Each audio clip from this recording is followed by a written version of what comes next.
Hi. Good afternoon, everyone. This is Carol Altum. I'm one of the assistant directors of the Master of Science in Operations Management program. Welcome today. We are going to spend a few minutes this afternoon on discussing the comprehensive exam. I know a lot of our current students and prospective students have lots of questions and are anxious about the comprehensive exam that happens at the very end of the program. So we're going to get started. We've got a lot of people joining us. So this, just as a reminder, this will be recorded and will be sent out for anyone who has to leave early or for those who couldn't join us. So let's get started. Well, again, my name is Carol Altum. I sit on most or maybe half of the comprehensive exam interview board. So, and I've been doing it since I got to the program 8 years ago. So I've probably done hundreds, if not, no, probably in the, thousands, maybe, at least 1,000. Because we have over 200 graduates per year, and every graduate has to go through the comprehensive exam. So I'm going to make this short and brief, and I'll answer any of your questions that you may have if I didn't answer them already. So the first question is, am I eligible? Eligible students complete at least 8 5,000 level OMGT courses. That includes the 4 required courses. Those are Intro to Operations Management, 5783, which is Project Management, 5123 or 5463, which is Finance or Econ Decision Making, and the last one is 5623, which is Strategic Management. All of the core courses must have a grade of B or better, and those are requirements of the program itself. You have to satisfy all 4 of the prereq course requirements, and you have to have a 3.0 GPA or better. So to be eligible to start the process and to start the comprehensive exam process, you need to be eligible to take the comprehensive exam. So basically, this happens at the very end of your program.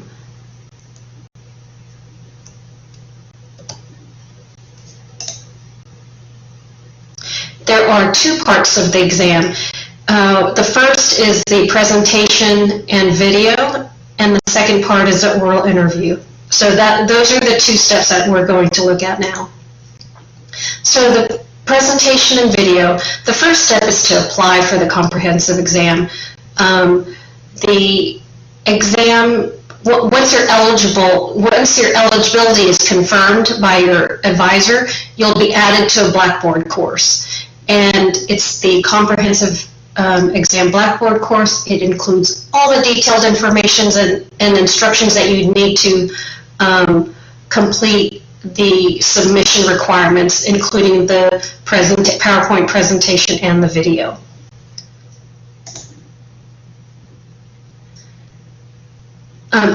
When you're in the Blackboard course, you will get specific instructions on how to complete your submission, but also how to upload everything.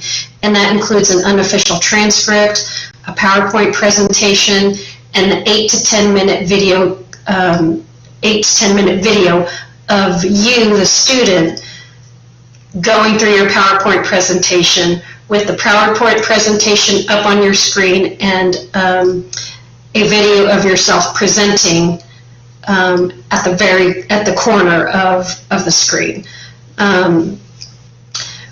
Once everything is uploaded, then it's reviewed by us, and we ensure that everything is completed correctly, that your video is no less than 8 minutes, no longer than 10 minutes, that you have your official transcript, that you have your PowerPoint presentation uploaded.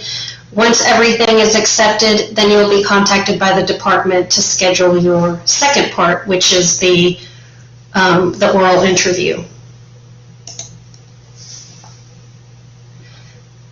So the presentation and video must be uploaded by the exam deadline. So actually it's a couple weeks before the exam deadline. So what you would do is if your presentation and video are uploaded to Blackboard and accepted before, let's say, the June 11th date, then you can schedule your exam for any open exam time on June 18th or later. So you just have to give us some time to review all your submission.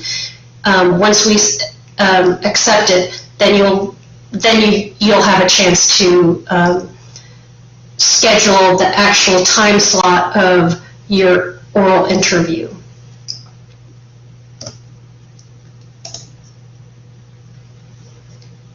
And the oral exam is scheduled on a first-come, first-served basis. So we have a number of slots that are designated each semester. It's a little tough to get 3 professors available at certain times, and so those slots are, once they're filled, we may not be able to get other students in because no one else is available, or not 3 instructors are not available at a certain time. So it is first come, first served basis. It's suggested that you submit everything early so you can schedule your exam date when you want. So the later you submit, the less interview time slots you have to choose from. And I always tell our students, just go ahead and, if you're eligible, go ahead and apply and start working on your presentation and your video. The sooner you get that done, the better, because then you'll have more time slots to choose from. And submitting materials to Blackboard by the due date does not guarantee an exam time, only because we have limited slots, because we have to get 3 professors together at certain days and times. So the oral interview is 20 minutes long. There are 3 professors, and we basically ask follow-up questions to your video and PowerPoint that you submitted earlier. And you will know if you passed or you did not pass immediately after the questions are answered. So after the question and answer period is over, the committee deliberates over private chat and decides. So once you leave your oral interview session, you will know if you passed or didn't.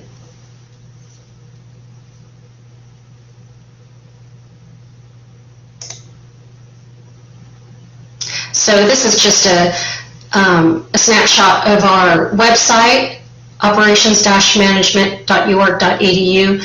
At the very left, lower left column is a drop-down for comprehensive exam. There you will find instructions to the comp exam and the link to apply for the comp exam. But again, it doesn't give you, it has information on the comp, but once you are eligible and you get into the Blackboard course, the Blackboard course has all the detailed information that you need to complete your submission. So here are just a few tips and tricks that I've put together that will make you more successful in your comp exam process. One is in your video, keep your intro and bio 1 to 2 minutes. And I say that because then it'll give you more time to talk about the program outcomes, how your course assignments and projects and work experience relate to the program outcomes. And then at the end, you can talk about the 10 OM decisions and how they relate to, again, work or how you plan to use it in the future. Because the bulk of it is the program outcomes and the 10 OM decisions. We want you to talk about that I don't want you to spend 3 to 4 minutes on your bio, because that takes time away from what we want to hear. And the better, the more that you include in your video and PowerPoint, the easier the oral exam portion will be. So if we've had, gosh, so great videos that answer a lot of our questions, that talk about the program outcomes and the 10-OM decisions, and by the time we're at the oral interview part, we're kind of like, wow, they addressed everything. We just have a few questions. So that's why I say to limit your intro and bio. Just go straight into talking about how what you've learned in the program outcomes and how they relate to work or classes. During the oral interview, be ready to discuss anything that you put into your PowerPoint slides or video presentation. When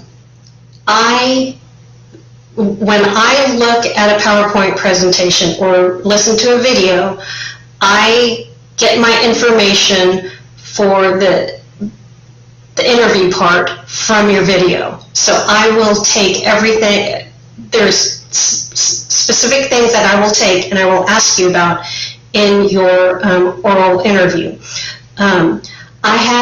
This is a great story, lesson learned here. I had a student in my finance class, so I was on the panel for his comp exam.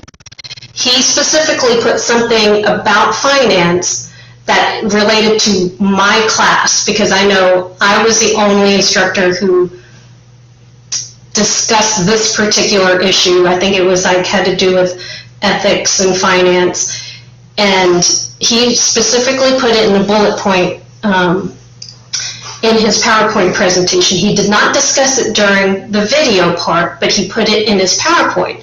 So during the oral interview, I was thinking, I'm going to make him look good to the other professors. He was my student. I'm going to ask him about this, and he's just going to, he's going to teach us something.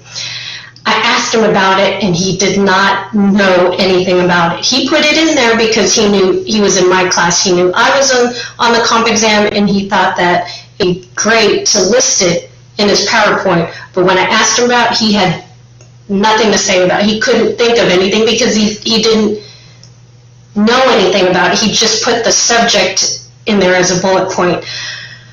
I was embarrassed for him. I could not believe it. So if you put something on your slides or talk about it in a video, you have to have some idea about why you put it in there. And if you don't know anything about it, don't put it on your PowerPoint.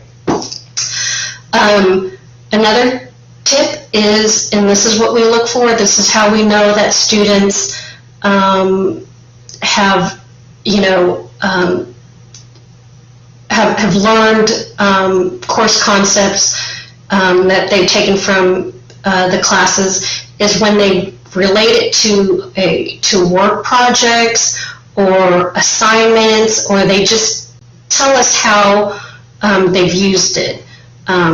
So that's what we look for. And if let's say you're not, you don't have work experience that relates to coursework, then that's okay. You can just talk about case studies or projects in class or assignments. That is fine.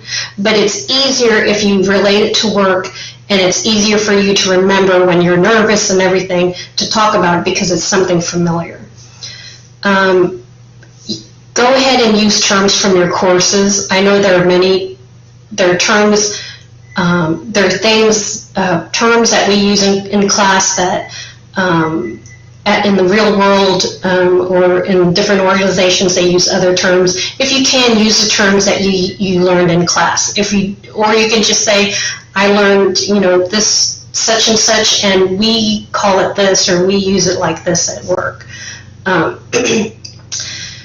Be able to talk about the 10 OM decisions. And so like I said, in the PowerPoint presentation, your video, you're going to talk about the 7 program outcomes, but then you're also going to touch on the 10 OM decisions.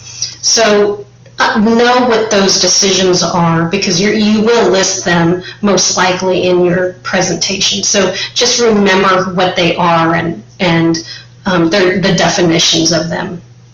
Again, the oral interview is only 20 minutes long. There's only so much we can go over in 20 minutes. So, try to relax and answer the questions as best you can. It's not like an hour or two where you have to, when we ask a question, we want you to speak for 5 minutes. That is not the case. If we ask you a question, we want you to be as brief as possible. Sometimes it just takes 15 seconds, sometimes as long as a minute, but it's going to be very brief because we only have 20 minutes and there are 3 instructors. So here are just a few examples. I pulled these from previous PowerPoints from past comp exams. And again, there is an example in the Blackboard course that you have. But this, at the beginning, you're going to take one slide and talk about each of the 7 program outcomes. And so this one's outcome 2, and it talks about creating value. And the student wanted to mention strategic management and organizing for change. And so you can see that the bullets are very short. And so when it's time to do the video, that's when you expand on what you wrote in the PowerPoint slide. And here's another one. It's for program outcome number 3. Again, they just did short bullet points. It doesn't look like much, but when you talk about it, then you can give more, in the video, you can give more detail. And then here's another one for program outcome number 5. So let's take, for example, they put analysis of capital budget during group project. Okay, so we may ask about capital budgeting. What is capital budgeting? So if you're going to use those terms, you have to understand how to answer questions relating to those terms. And this is just a quick true-false. If you have all of your courses, or you have to complete all of your courses before you can apply for the comp exam. False. No, you only have to complete 8 of the 10. So I've seen there are students who complete 8 and they're in their last semester and they apply and they're working on their last 2 courses and the comp exam during that semester. But I've also seen students who say, nope, I want to complete all of my courses. I don't want to have to, I want to concentrate on my comp exam alone, and so I want to complete all my 10 courses and then in my last semester just concentrate on my comp exam. Those are, and then I've seen others who just done other things, but those are the 2 options. So after 8th or 9th class is complete, you can do it, or wait until you complete all 10. The difference is after you complete 8 and you do your comp exam, then you're only going to be tested on, or you're going to be asked questions on the 8 that you've completed. So if you wait until you've completed all 10, then we have an opportunity to ask you about all 10 courses that you completed. So the committee is dedicated to making the comp exam a positive experience for each student to express what they have learned in the program. That is true. It is not a gotcha interview. It's not, we want our students to pass. The students must pass it. It is a program requirement. So we want the students to be successful. As an instructor, as a professor, as a assistant director, I do not want to have to do or redo a comp exam. We want it to be positive. We want to hear from our students on and how they've used course concepts and in their workplace. We want to hear how it has helped you guys. So it is a very positive experience.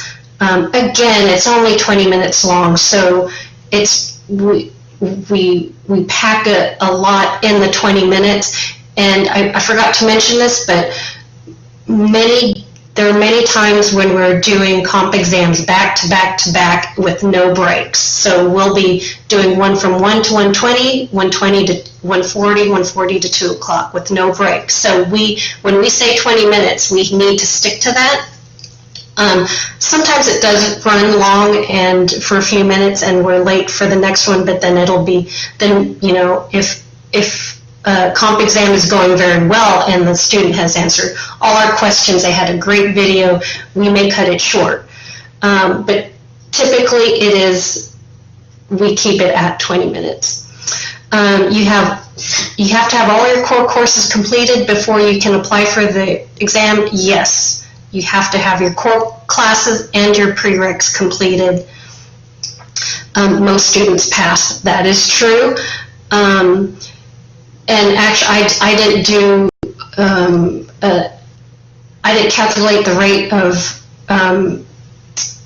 successful completions lately, but it's a very high pass rate. I would say it's close to 99–98%. When a student doesn't pass or when we do not pass a student, I always ask during my comp exams, how did you study?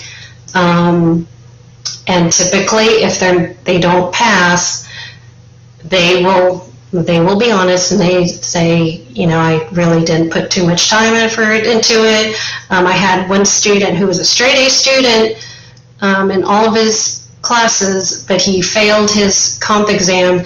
I asked him how he studied and he said, I was thinking I could wing it. And so it didn't work out for him.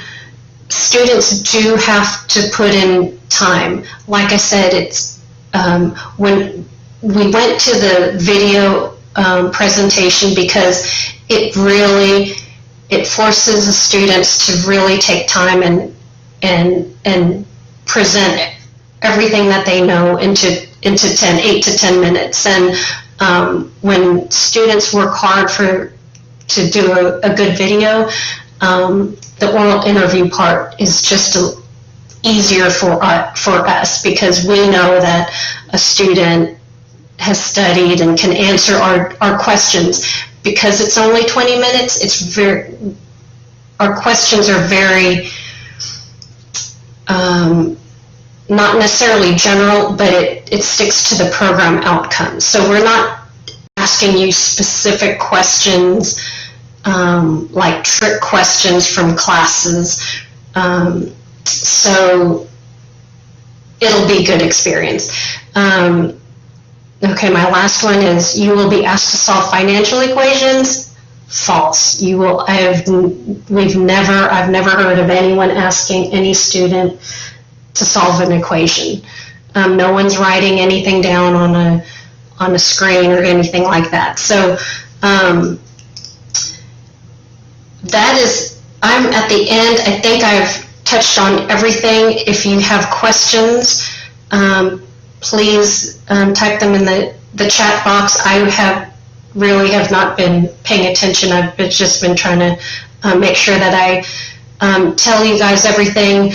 If you have any questions after this is over, please feel free to email your advisor. And are there any questions that I need to answer? Let's see. I think the only one that's gone unanswered right now is from Michelle, and she's asking about, in regards to the 3 instructors on the oral panel, will they be instructors the students have already had, or at least of the courses completed? She's asking who sits on the comp committee. Yes. So the 3 instructors will be either Dr. Greg Parnell, he's the director, me, Professor Mindy Hunthrop, she's the other assistant director, Dr. Rich Ham, he's the associate director, and then we have 2 full-time instructors, Dr. Carrie Beam and Professor Leonard Nethercutt. So I think there's, six of us. So you'll have 3 of the 6. We will ask, so like Professor Nethercutt, he and Dr. Beam teach many of our core classes. So we've taught some, of course we haven't taught all classes, so between the 3 of us, we will ask you questions on the courses that you've taken. So to answer your question, no, they may not be any of the instructors that you've taken, but many actually have taken Dr. Beam and Professor Nethercutt because they do typically teach the high enrollment classes. Okay, and Mindy, one of the panel members, just chatted and said that and this is a good point, panel member availability really drives who's on each panel as well. So that is an important scheduling point, Mindy, thank you. But back up to Carol, JD is asking if there's going to be any dates between July and September.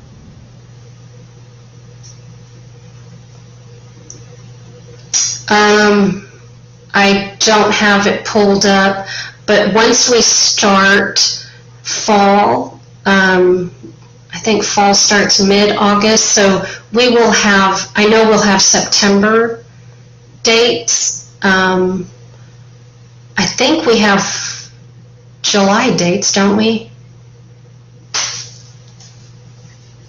So the last date on the comp exam on the schedule listed on the website is July 23rd. So I think JD is probably asking, are there going to be any dates between July 3rd and September for summer graduation? But obviously, if you are a fall graduate, then you would start after September, correct, Carol? Correct. Yeah, I don't, we want to fill up our existing time slots. If they do get full, then we will consider if we have enough panel members to do another date. But right now they're set. It's just hard during the summer because people are actually now taking vacations and they're out for like virtual conferences and things like that. So it's just tough to do it, to have a lot of, to schedule more dates and time slots now for summer. So Matthew's got a good question. One of his courses is a transfer course completed through an MBA program. Does he list the transfer course's name or the MSOM equivalent, or both? I would do both because so we know that you didn't specifically take our course, you took, the other course. But if we accepted it as a transfer course, then we know that it's already very similar to ours. And, again, we don't ask you very detailed questions, but if, like, let's say it's a strategic management class, it's going to be very similar class that you took at Walton College.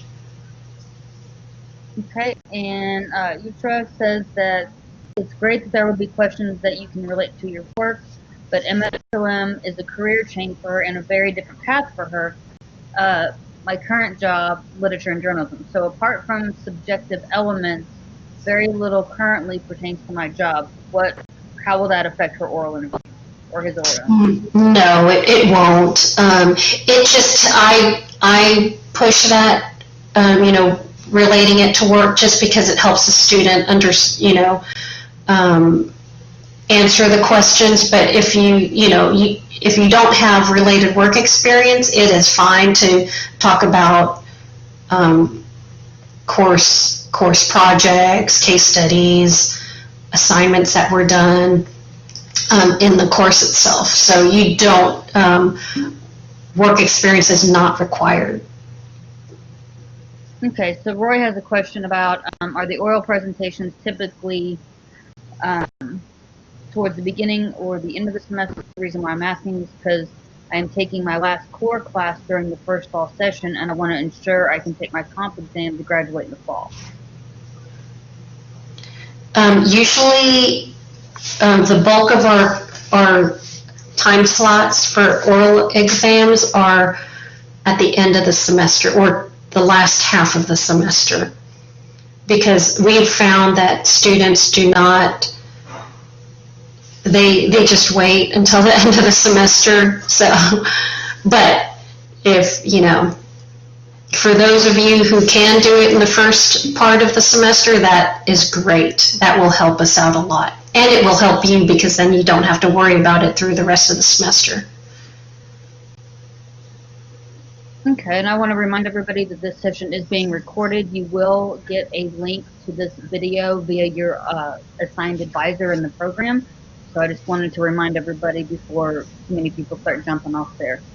Are there any other questions?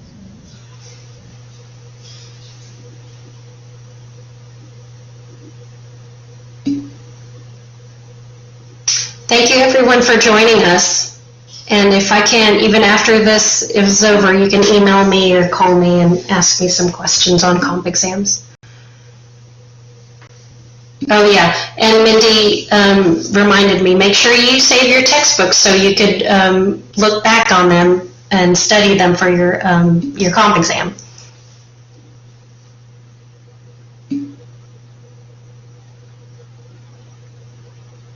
Okay, well, I want to thank everybody for coming, and again, we'll stay on for about another minute or so. If you have any questions, you can chat us. If not, you can go ahead and leave the session and follow up with your advisor on any additional questions. Thank you, everyone. Thanks, Karen.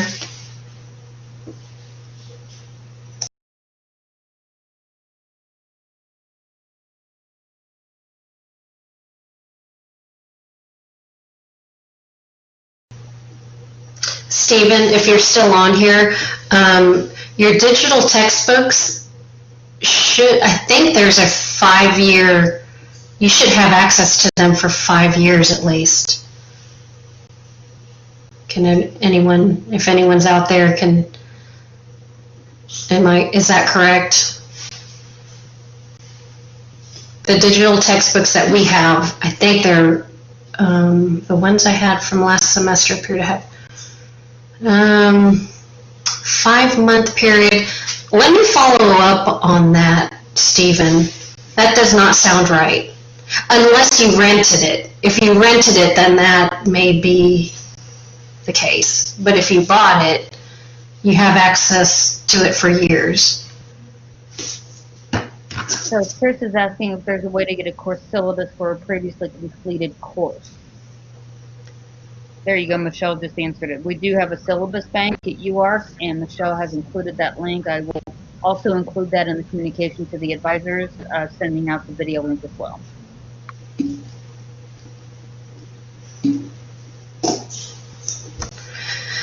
Matthew Kelly is saying that advanced PM text only had an 180-day option. This is all new to me. I think, has Mindy left the session? She would have more information on that. I think she's still with us if she wants to hop on. Nope, looks like she did leave. I'll follow up on Matthew Kelly and that 180-day option.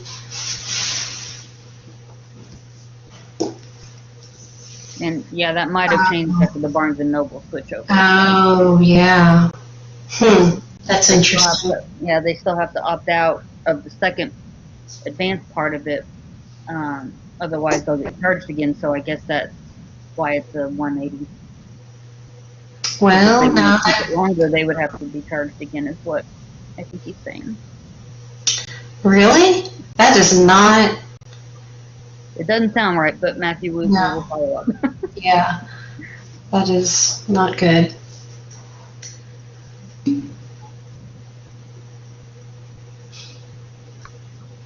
Yes, Michelle, that is correct. The advanced PM book is the same as a regular PM course text, and you don't have to buy an additional text.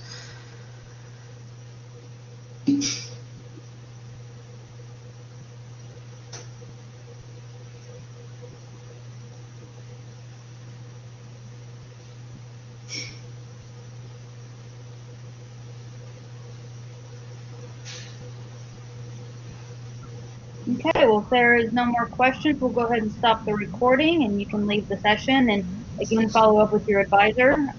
They are great resources for all kinds of questions. And if not, you can email Carol directly. Thank you, everyone. Thank you.